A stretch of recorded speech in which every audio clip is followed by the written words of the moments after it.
So Andriy, you are definitely the biggest personality within the YLG. But I gotta ask, why are we here? The most colossal personality. The most colossal. Shameless plug, I love shameless it. plug. Colossal cravings. Why are we here? We're going to talk about my experience with the YEG group. We can talk about anything if you really want. We can talk about anything. Talk about the city, we can talk about... we're not talking government, we don't do that. No, yeah, that's a useless conversation.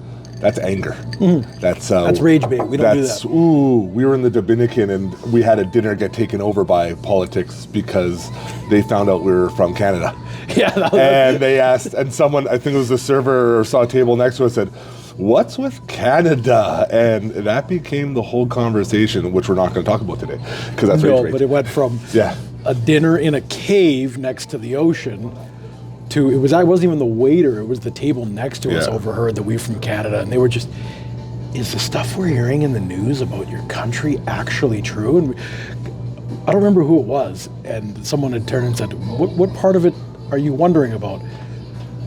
What the hell's wrong with you guys? How did you guys let your country turn into what it is? The world used to know you guys as this incredibly stable, economy, very polite people. You were always happy, and we don't see that in the media anymore. But yeah, I know. I'm just bringing up the fact that someone outside. We're in the Dominican, and they saw it. It's the outside looking in does not have the rose-colored glasses that to see the country. The ignorant rose-colored glasses. Funny thing is about that restaurant, the Cave. When I looked it up, thinking how modern and new it looked, it was actually from about 1960 something, I believe. Oh, kept evolving. This Cave restaurant that looks like something that was like maybe done in the last 15, 20 years of like modernism and like how chic it was. No, it's been probably one of the oldest ones that are still running around there. And if I can find a picture of just the table setting that we had in the Cave, I'll get producer Mac to put it into this video kind of thing. Yeah, just right there. I don't actually know how to do this kind of stuff. Or what, I don't even know if the cameras. I don't remember if I pressed record or not. Oh, it was funny. I walked in there with my 360 camera and I wanted to get the whole thing of it, and right off the bat they said, "Sorry, no professional cameras." Mm-hmm. I was really choked about that one, but hey, but I respect it. You don't know who's in there. You know, Yeah. if it's a more upscale place, you don't know if there's government, military, financial people. And they don't want you profiting off of their work type thing. It was kind of... Yeah, that too, yeah. Yeah. I got brought into all this. I had a way of thinking, and I was a loud presence doing my social media stuff, Colossal Cravings, but just kind of finding my way, and got introduced to the food tours, and without knowing it, there's a handful of people in the YEG lifestyle group that were friends of mine. But they never spoke about it. It's like Fight Club. Yeah, it's Fight Club. Like, I joined and I was like, "Hey, are you part of the group, or do you want to be part of it?" "Oh, I've been part of it for 3 years." "What?" Mm-hmm. Turned to another friend, "Hey," but I'm like, "Yeah, I've been part of it for 3 years." I'm like, "The heck, guys?" They're like, "It didn't need to be talked about." No, and we got so much pushback because everybody's like, "No, that's bullshit. It's too good to be true. No one just goes out and does charity in the world without wanting something in return." So most of the members just stopped talking about it because they were sick of the simple minds not engaging in community work. Like, they'd bring it up around a table, but at these tables wanted to talk about celebrities, bullshit, gossip, spending money and drinking, all that kind of stuff. And the latest meme, whatnot, politics, what someone's wearing. And they'd bring up good things happening in the community, and it would get squished by their table. So of course nobody wanted to talk about it. We had over 20,000 followers within a couple of weeks of starting and doing the giveaways. Now it got dropped down to about... I think it's currently, I don't know, it's sitting around 12,000, but next month when we get rid of the fluff, and it's just left for the members, there's only going to be maybe 100 people there from 22,000. And yeah, there was a lot of duplicate accounts. But even if there was 8,000 or 9,000 individual people there, there's going to be less than 100 left to see what we're doing globally when we knock everyone off the page. Sounds like a percentage that we've come to know about that we say is unattainable because that's where the wealthy play and no one has the ability to get in there. What do they call that? 1%. Man, mathematically, that's less than 100 of just under 10,000 remaining people. Huh. It's almost like the cliche is based off of modern mindset. I wonder how they came up with that term. It's always 1%. Everybody has every ability. They just don't go looking for it. Yeah, it's being open to this group. I always knew things were possible, but with seminars where the only buy-in for a seminar was bring food for the food bank. No, you're making that up. That's too good to be true. Why wouldn't they get paid? Why wouldn't they take currency for this education that they would give you? Why would they just want food for somebody else? Yeah. And that sounds stupid. Who would do that? Only 1%. There you go. Going back to, I thought it was the 1% that were greedy. Oh. But it was not beyond the seminars. Mm-hmm. Spending time with everybody. First off, seminars are very boring. It's like in class, and it's all math. There's no feelings. There's no bias. It's just the math of budgeting, finances. But the man who organizes our seminars, he loves it. He's phenomenal at it. He's phenomenal. He loves structuring them, and he loves knowledge. He loves sharing the knowledge. And for whoever doesn't know, that's producer Mac, and he's the only reason that what's happened for the last 6 years has been able to happen because someone decided, I'm going to devote half a decade to a decade of my life, even if people keep spitting on my face because they don't believe it or they don't think it applies to them or they think there's some cliche or they're oppressed or they're whatever. He gets so much pushback, and yet every day he gets up. In the winter, he goes and shovels a bunch of snow for people. He brings food to people who don't have food. He leads each of the feeding of the homeless. The man gets no respect from 99% of the population, but every day he gets up to make other people's lives better. He is the epitome of, he does what he does and he doesn't care.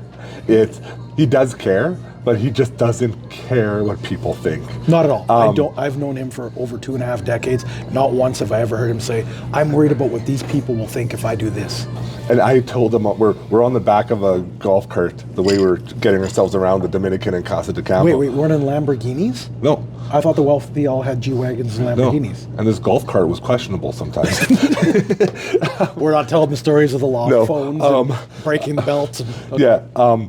Him and I were riding on the back of it, and I talked to him, and I'm saying, I got a moment with you now because everyone else is in the front, we're in the back, and breathing exhaust. Yeah, breathing exhaust. And I said, with all the things of this Dominican trip, the thing I was most looking forward to was getting to know Mac.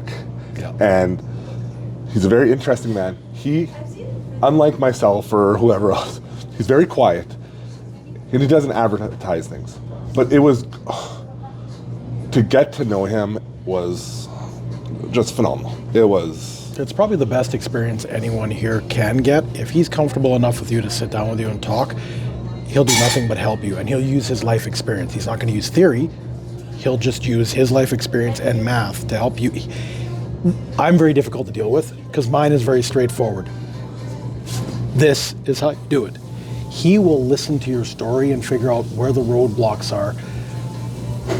I know how to do it, but I'm not good at conveying the message. He'll say the message 5 or 6 ways to adapt it so that you can learn. But he'll also adapt it so he wants you to seek the answer. He knows the answer. Change the questions you're asking. He knows the answer. He just doesn't want to give it to you. He'll tell you in the directions to go. I spent 3 or 4 days researching a question about corporations and when you were starting up. When I was starting Colossal Corp cool Ltd, is that name? Yeah. right? It was You're a supervillain now, man. It was. In a Santa Claus outfit. I was just saying, how awesome would it be if a company was called Colossal Corp, and you were like, we were sitting there having fun. Happen. Yeah, I was just like, I've never come up with a name that cool. And Lex Luthor's got nothing. Like Luthor Corp is nothing on Colossal Corp. He's got the great haircut, just not the beard. There you go. So I asked him the question of, just when the company is new, what do I do with putting money into it? Because it's me. And he says, all right, go look for it.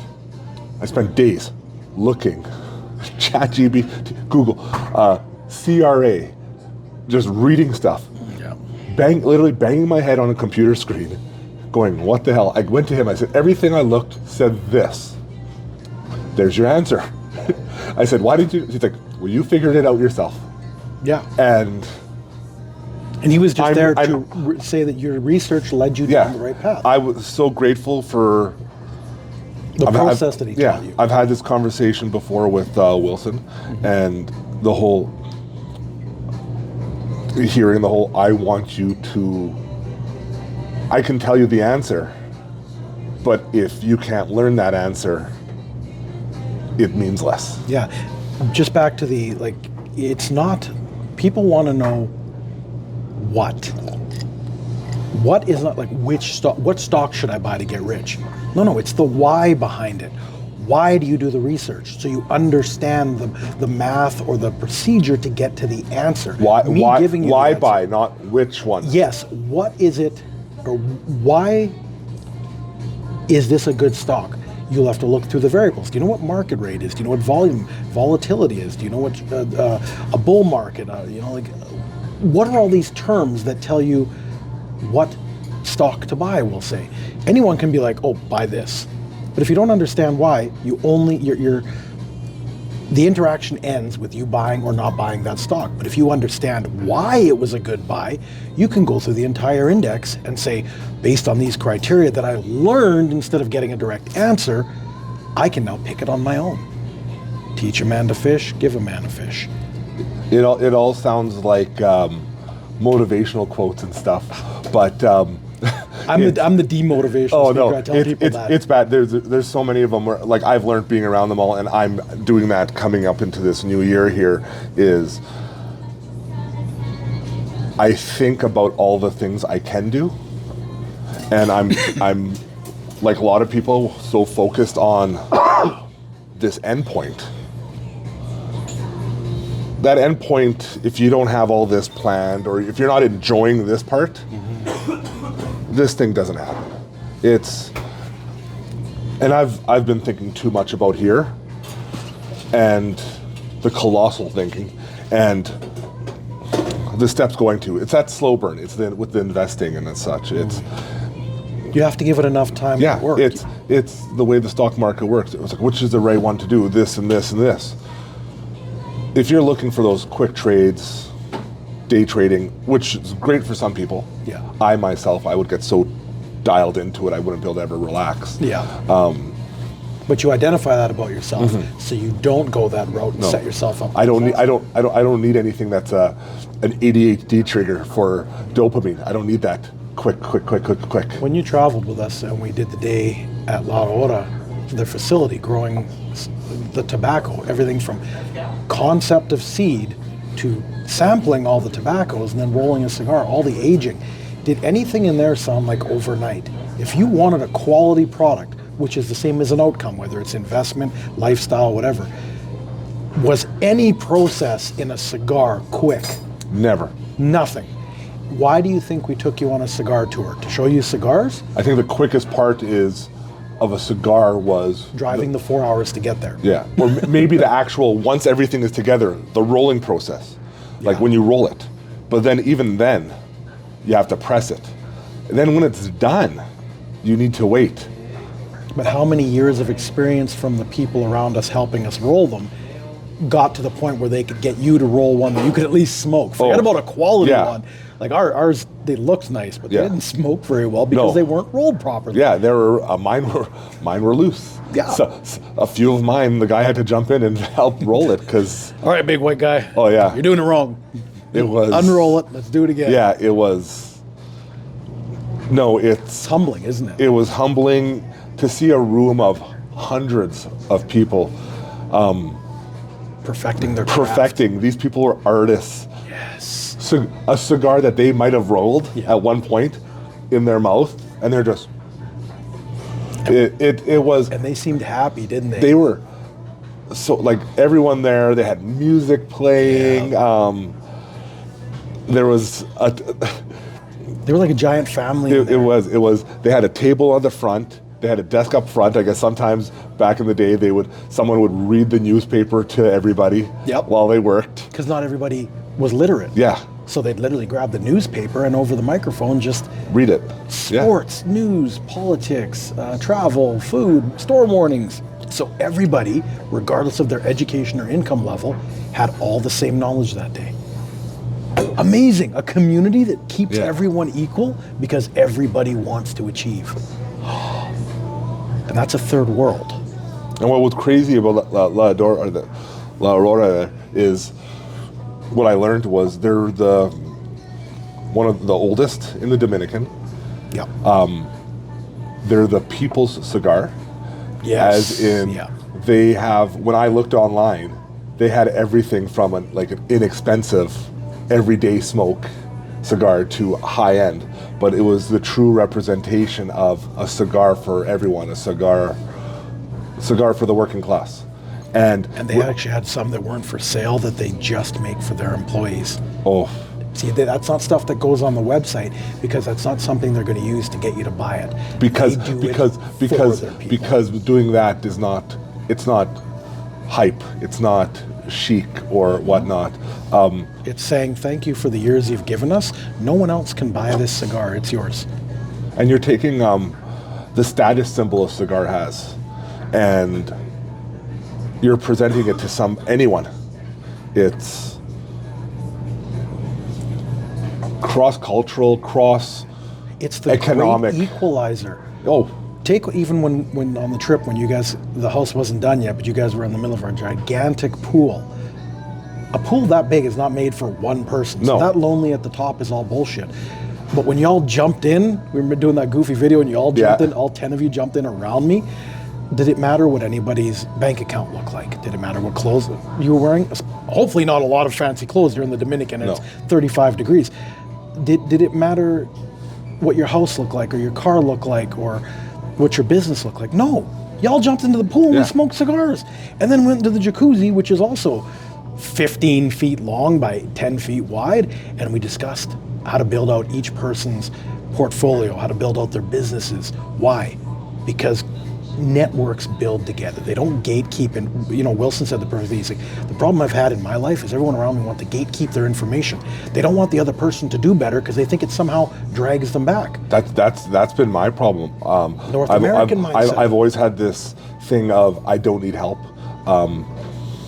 but after being around something like that where everyone kind of has something, and then I even went a while ago to the Edmonton Film Festival and I had this clique with doing social media stuff. And this clique doing social media stuff social media is very individual based sometimes, and trying to do everything on your own is one thing, but when I looked at something as like an independent film, everyone had a role. It's a network. Yeah. Look what can be done when you have people filling certain roles, but all helping each other, Yeah. compared to one trying to do everything. Oh, it doesn't work. You can do individual tasks much quicker when you don't have to bring people along with you. But when we were having a discussion with Kyle, the contractor, he said the perfect thing. You can go quicker on the one project you're doing, but what happens when you hit that roadblock that you've never encountered before? That's when the relay team passes the baton to the person who's an expert in that area. And what happens when you pass the baton? You don't just leave the playing field, you get to learn from the expert on what they're doing. So when that singular project is done, everybody's on the page where everybody's knowledge in each different facet of the project has been brought up. And then you repeat it with either more people or more specialized group that all started from people that just knew what they knew, but now everyone knows what a group does. The wealthy are not greedy. Broke minds are greedy. And if that's the only thing people took out of it, that you guys are going to do so much better just growing together, then we've achieved what we need to do. We don't need more billionaires. No. A billionaire is just something Forbes likes to hear or that broke minds like to get mad at. If you're worth 10 million, you can take care of the rest of your life. But if you're worth 10, chances are you already know how to grow wealth. You're going to be at 50 one year. It doesn't matter when, because you're no longer trading time for your 11th million. You can't do anything with your 11th that you couldn't do with your 10th. So you just get involved in bigger projects, and now that you sit at bigger tables, instead of what used to be, I took a $20,000 line of credit to do this, now you can put $1 million of your 10 million in, and that turns into 5 million 5 years later. So it took you 40 years to get to 10 million, but in the next 5 years, you're gonna make another 5 or another 20 or another 50, because you're not after the money, you're after doing bigger projects with bigger tables. And you're able to do projects or investments of money you don't even necessarily have, because you have the equity or whatnot. And the thing I've learned in the last while, I want to say the last few years, but this was even more in the last year. It's been a lot of click, click, click, click. This whole rich and poor, whatever. Yes, there are these classes, but it's more the way you think. It's the more how locked in you are. Has nothing to do with your income. No, because starting a company, starting a corporation, tax benefits, where you put your money, everything. Yeah, you only cover maybe 5% of the equation. Yeah, I can do this, I can do this. Yeah. Nothing is stopping me. No, you have to say that's too big for me. No, you have to make yourself uncomfortable, because comfort is where it ends. Yes, the moment you don't want to be uncomfortable, you're going to just live in your comfort zone, which is what you already know, which is what you already do. And what keeps you down. That's what gets you the results you're used to. So if you want different results, you don't do the same thing. Circling back to what you can do with a group, let's go back 16 months ago when we just proposed to the group, okay, here's another condo in the Dominican that the corporation's taking a hold of. I didn't ask who could afford to buy the whole thing outright. What I said is this corporation takes title of this condo, this penthouse condo, and this is the build cost value because the corporation funded the builder and took property in return instead of the money back plus interest. The question we just posed to the group, who wants to be in on a very small level? Maybe no one there had the total build cost amount in their bank account or credit availability. What was the example that was given? If enough of you get together with $1,000, you all get to play the game that millionaires do. A millionaire could go on and bought it outright and took all the revenue. The condo doesn't know if a millionaire paid $1 million for it, or if 20 people put in 50,000, or if 50 people put in 20,000. The return, whatever that could be, is the same return. It's just, it's on smaller numbers, but it's still the same percent because you did it as a team. And everybody, we got 30 points. What everybody that didn't get involved say, because they talked to their broke mindset friends. That's too good to be true. How can there be wealthy people in the world if 30% isn't possible? Great thing was when I did it, I didn't talk to anybody. No, they're just going to tell you. I looked at it. I looked at what was presented. It was cut and dry, and that's it. It was simply, I know what table I'm sitting at, and that table is. I'm bringing what I can, my best to the table, and what's at the table is coming back. Yeah, you ran the numbers. You didn't say how you felt about it. There were no biases. None of that's relevant. Did the math make sense? Oh, the math makes sense. I've lowered what I consider a risk, and I get involved. There, that's the whole thought process, the math behind it. There's no sleepless nights. There's no, how do I do this? It was, you could have asked questions. I didn't go broke doing it. No, I literally was like, I was like, yeah, give me a day or two. I looked at what I could provide and said, okay, let's go. And some people even learned the process of borrowing. A lot of people don't want to have a line of credit. But that's how the wealthy people do it. They borrow at a low rate and invest it into high. So if you know you're going to get even 20% back, and your bank's going to give you a line of credit at 6, 7, 8, That's still a you win. keep the spread Yeah. on the bank's money. Congratulations. That's all the wealthy really know.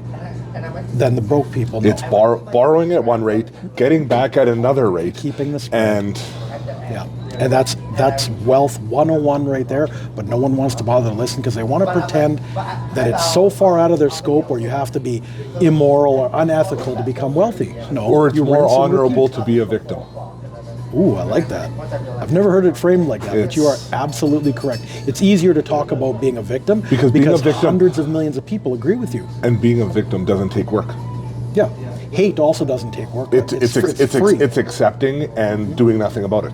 Yeah, if your table of 10 people all tell you that they can't get ahead because of, whatever their race or gender or religious beliefs or whatever, if that whole table believes that, that's their truth. But the one of them that steps out and says, this can't be right, and goes and learn, it might take a year, it might take 5 years, but they end up with a better result because they stepped away from knowledge that wasn't true. It was just understood at that table because it was the most convenient. If you've got this door, which is on an automatic switch, and that one you have to push open, which door do most people use? The easy route. So if wealth is on that door and every door gets incrementally harder to open, eventually, even the ones that start there, if they don't have help, the group, they're just like, enough is enough. I'm going to start using the push button and walk through the easy road. So 10 years from now, they've walked through 50 easy doors And learn nothing from and it. learned nothing except that what's on the other side is what I always had. The effort one is what determines, and like everything else, it's time. The best relationships develop over time. The best investments have a better result of success over time. A full life isn't when you're a child, isn't when you're a teenager, isn't your first heartbreak in your It's what you've learned in all the steps. You will not appreciate anything. This is why lottery winners, they lose it right away because they never had to earn the right to spend money. They were handed money. They never learned how to even hold it. Yeah, they've never learned the respect for what it takes to have millions of dollars. When it's handed to them, all of a sudden they think they know, because they can hold it, they know what to do with it. Not a chance. If you spend, the easiest way you can tell if someone understands wealth or not is you say, if you won $5 million tomorrow, what would you do with it? If their first answer is pay off my mortgage and my mom's mortgage and whatever, they've never had money. They've never had to work for serious money, because using principal to pay off low interest debt is broke mindset. That's the reality. That's the easiest way I can tell how much knowledge someone has and where they need to build off of if we're going to say mentor them or whatever. If you're going to pay off low interest debt after winning $5 million, that money is going to be gone. And if they say, I'm going to invest it, that sounds intelligent, then I say, in what? I don't know, I'll figure it out. Then don't say invest it, because you don't even have the knowledge to answer what. Why would you do it? Well, I don't know, I just know what. See how it circles back to 10 minutes ago? I think in that situation, it's better off if someone says, what are you going to do with it? Nothing. Well, what do you mean nothing? I'd put it in a bank account that I'd collect interest on in it, and that's better than spending it because it's making money. Yeah. And because if you walk into the bank with that $5 million, you can demand 5% return. That won't always beat inflation, but at least it's not going backwards with uneducated investments. Yeah, like you're better off just getting the 5 points a year on $5 million. That's $250,000 a year, or a little over $20,000 a month in interest. You pay your taxes on your capital gains. Call it even. Don't do anything don't punch above your weight class. And the people will be normal. So when I hear them say they're going to pay off debt, unless it's a credit card, that's the wrong answer. Get educated before you do something with actual money. Most people, and this is where most people can't get out of the 9 to 5, is they only understand what they get back doing 1 hour of work or 1 year of salary. Yeah, thinking that that money for time thing is a great way to fall behind. Yes. It's just an exchange, but well, your value doesn't go up with time. You just do the same thing over and over for more years. That's not more valuable to your employer. if anything, your wage might go up a bit, but it never follows Inflation. Inflation ever. You're always If behind. you need this cup of coffee, this is in demand. Your employment to your employer is not in demand. The longer you're here without improving your skills and offering more revenue for them, you're worth less every year, but you're costing more every time you get a standard of living raise. It's not your employer's fault that your utilities went up this month. It's not your employer's fault that a steak costs more this month, because that's what you've determined has value. An employee has no value unless they keep upgrading An employer their skills is not obligated to pay you what you need to live. Yeah. It sounds really good when you let broke people talk, because of course they constantly want more money, but they never bother to check and say. It's a tough pill to swallow, even as a person who works hourly. Yep. It's a tough pill to swallow, but that's why you have to. We live in a time now where what you're doing from your 9 to 5 or whatever your 40 weeks are, your 40 hours a week is, on the most part, it's never enough. It's what you're doing in your off time. That's the time that makes you or breaks you. Yeah.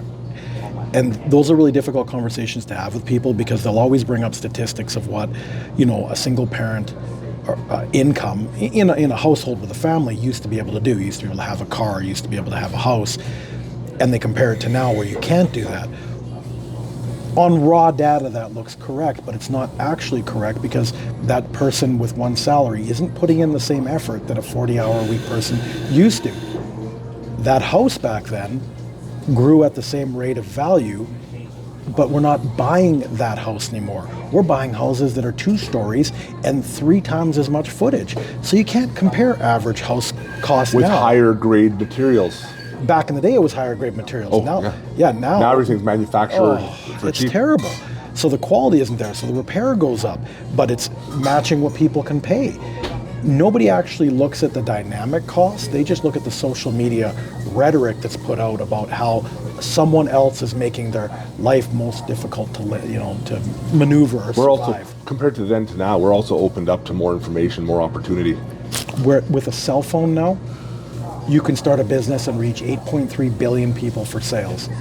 Anyone doing sales 25 years ago had their city, and if they had an expense budget from their company, could go national. Well, talk And about like, everybody else wants to go on TikTok and shake and talk their about ass. like opportunity and stuff. That camera over there, Yeah. that phone. I can run my whole life out of Everyone that. has one in their pocket, but a recording device like that, a camera, how many years ago would have been 20 grand, whatever. for entry level. The mics we're wearing right now Didn't even exist. didn't exist. Or they were on a cord that was 20 feet long. It was. You can buy anything from. My first set of mics, I think, were $25, and they worked. My next set was $100 and a bit, and they work great too. We never had that. We didn't have the ability to make something at your fingers like this. It had to be a computer, an expensive program, a lot of knowledge. We had to pick up books to learn. We couldn't just ask someone else directly for the answer. So people don't even understand why life is so difficult now. It's because life is so easy that it's become difficult. We've lost the ability to formulate an answer. Critically think and think for ourselves. I don't like the term critically think. What we would call critically thinking now was average thought process 20 years yes. ago. How do I increase my value? Well, I better go Google it. No, you're either going to have to start by generating more income, which means you're going to have to work more hours. Right off the bat, that excludes 80% of people. I don't want to work anymore. Working's a scam. Well, if you put in the same effort that your father did 20 years ago, you'd be getting a higher pay to begin with, but you don't want to do that, so you're going to have to put in... It's too much noise now. It's too much noise, meaning more excuses. Where back And you then can it go was... online and find people that agree with you, meaning that's the truth. Depending on how you word it, Yep. you're getting the answer you want. No, but I just mean it as in you're going to find 90% of social media is going to agree that the billionaires are the problem, politics are the problem, blah, blah, all that stuff. But what's the result of what you see in modern society is the average voters doing. They keep voting for selfish results, and that's what they're getting. But the problem is eventually you have to pay for what you've received. If you voted that you get something personally, like a tax credit or a rebate or whatever the hell it is, that money has to come from somewhere. So when it doesn't come from somewhere and your taxes go up, you make the excuse that the wealthy don't pay taxes. The wealthy, the 1%, pay over 42% of all the income tax collected, which means the other 99% are paying 57. So if you threaten them and scare them out of your country and overtax them, they leave. That means the 99% now has to live on 50% Or has to go up, 57% of what used to come in. Wow, how's that for math? Nowhere in there did I say how you feel, tell me your bias. What are your thoughts on this? No, it's math. Math doesn't have feelings. Math doesn't have feelings, and it's always right. The wealthy base themselves on math. But the majority of people go on feelings. It's funny, the people like yourself or anyone else I've been spending time with that speak like this, it's the bad thoughts. These are the same people I see who are doing good, that are giving back, that are feeding. Oh no, the wealthy don't do that. No, it's like the wealthy. The things I've learned about people have like built hospitals. Broke people have built hospitals and schools in Africa and the Dominican and all that. They magically came up with money somewhere to build it all, and the flights to get over there and to bring food every week. People don't even realize how stupid they sound. That's why you just let people talk, and you know exactly whether they're informed or not, or if they heard it on social media. Before I went to the Dominican, I had a friend say to me, who can afford to go on a vacation right now?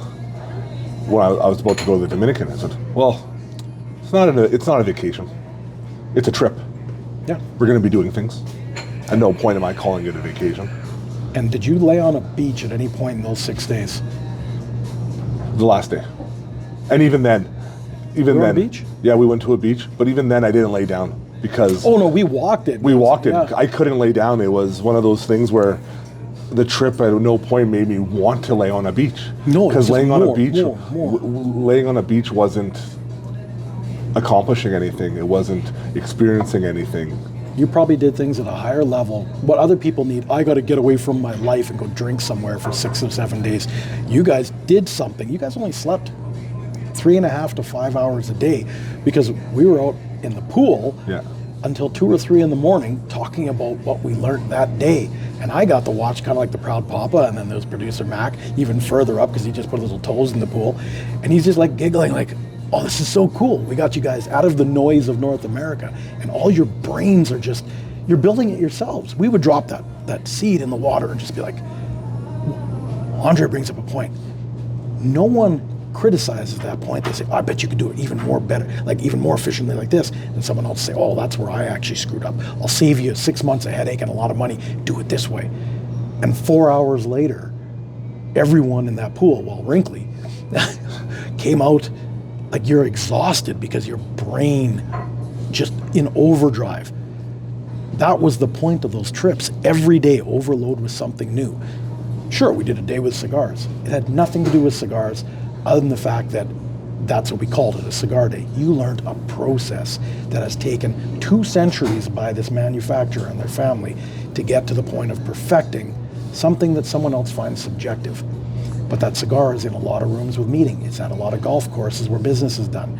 But why is it important? And while everybody goes on these trips and it's all about getting drunk or drinking or whatever, I think the first drop of alcohol we had on that trip was the cigar day.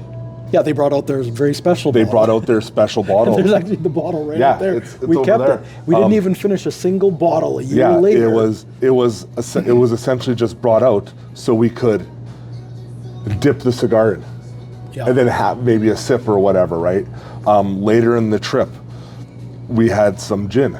We dipped a cigar in. And where did the gin come from? Oh, it was privately made for us. Just it was for that trip. Yeah, it was a pineapple gin. Yeah, doesn't exist anywhere else. Nope. We created it just for the experience. You guys weren't sold it. You guys got to take a bottle home. Where is the exchange of money or currency? You guys learned processes the whole time and decided, what are you interested in? You might not have been interested in the cigar or the gin or anything else that we did, but you learned how to bring a product from concept to market. Who has the opportunity to do that is what I think most people have missed out on. All you had to do was insert yourself in this stream, and you'd find so many different sources of revenue or knowledge or whatever it is, and you'd come out the other end, and you just want to dive back in because you're just so bombarded with great possibilities.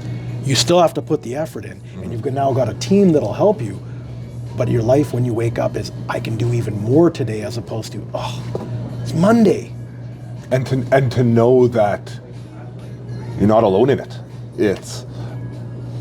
I have a network now where I just need to bounce an idea off of somebody, and I know I can. Yeah, Wilson's sick right now. He's just off camera, but he's more than willing, if he's got time, to take a phone call. Come to his cafe and have coffee. And I know I'm very fortunate to have so many Chris's in my life. Well, that's true. Yeah. I have you, I have Chris Little, and everybody needs a Chris. Apparently. Or two. And as long as you got one Mac in the group, everything flows properly. Oh, it's great. I never thought how I met some of these people before I started my Colossal Cravings thing. It was, I won a contest of filming some videos with somebody. I got in contact with Chris Little, who I won a training session with. Seeing him, and then Wilson hanging out at Van Lock. One day I took what I knew from wrestling, rolled it into video, then took what I was going to take as a wrestling character. Oh, your content is completely different than anyone else's. I need to hop back on how I was at the beginning there, but it was Colossal Cravings was supposed to be the Colossal Cossack as a wrestler, but time went on and it turned into Colossal Cravings.